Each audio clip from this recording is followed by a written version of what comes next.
ప్రియులైన ఉపాధ్యాయులకు నమస్కారములు. ఈరోజు నేను చెప్పబోయే విషయం సుస్థిరాభివృద్ధి. సుస్థిరాభివృద్ధి అంటే ఏంటంటే పూర్వీకులు ఎలాంటి కాలుష్యం లేకుండా పర్యావరణాన్ని వనరులను ఉపయోగించుకొని మనకు ఇచ్చినారు. అలాగే మన భవిత తరాలకు కూడా ఎలాంటి కాలుష్యం లేకుండా మన ఎదుగుదలకు మనం వినియోగించుకొని వనరులను పర్యావరణాన్ని భవిత తరాలకు ఇవ్వడం సుస్థిరాభివృద్ధి. అందులో పంచభూతాలలో పుడమి, గాలి, నీరు, అగ్ని, ఆకాశం. అందులో ముఖ్యంగా పుడమిని కన్న తల్లితో పోల్చేవారు. ఉదయాన్నే స్త్రీలు లేచి ఆవు పేడతో కల్లాపు చల్లి పసుపు కుంకుమలతో పూజించేవారు. ఎంతో పూజాభావం చూపించేవారు. అలాగే పంట పండించుకోవడానికి కొంతమంది సేంద్రాయిక రసాయనాలు ఉపయోగించుకునేవారు. మంచి ఆహారానికి పౌష్టిక ఆహారాన్ని పండించుకునేటందుకు సేంద్రాయిక ఎరువులను ఉపయోగించేవారు.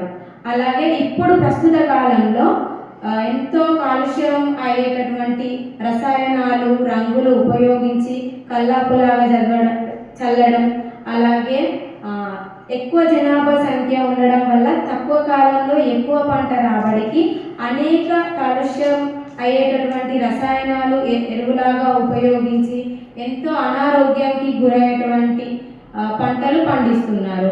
అలా ఆహారాన్ని తీసుకోవడం వల్ల ఎన్నో అనారోగ్యాలకు గురవుతున్నారు. అలాగే ప్లాస్టిక్ వినియోగించడం ద్వారా భూగర్భ జలాల్లో కలుషితమై కొన్ని వేల వందల సంవత్సరాల కాలం పాటు నిలవడం జరుగుతుంది. అలా ఉండడం వల్ల భూమి యొక్క స్వచ్ఛత శక్తిని కోల్పోతుంది. అలా కోల్పోవడం మన సుస్థిరాభివృద్ధికి ఆటంకంగా మారిపోతుంది.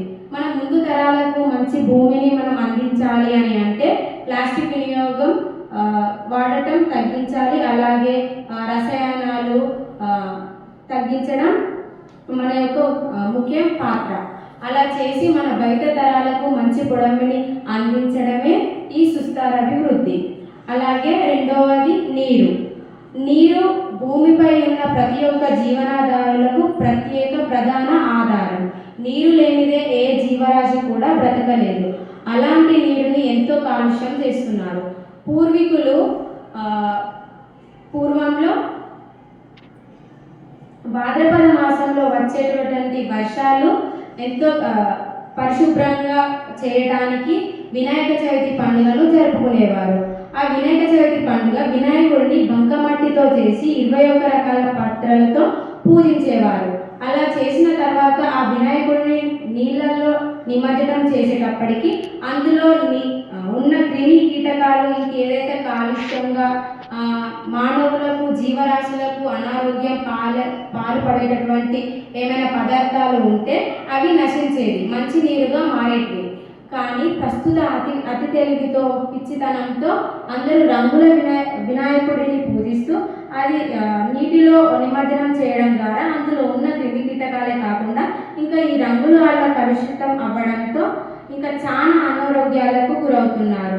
శ్వాసకోశ ఇబ్బందులు వస్తున్నాయి, ఇంకా సమస్యలు చాలా వస్తున్నాయి. అలా వినియోగించకుండా ఆ ప్లాస్టిక్ని, ఆ రంగులను వినియోగించకుండా ఉండి మన భవిష్యత్తు తరాలకు మంచి నీరుని, మన పూర్వీకులు మనకు ఎంత మంచి నీరుని మనకు ఇచ్చారో, మనం ఇంత ఆనందంగా ఉన్నాము అని అంటే వాళ్ళు మనకు ఇచ్చిన మంచి నీరు వల్లనే మనకు ఉంటుంది.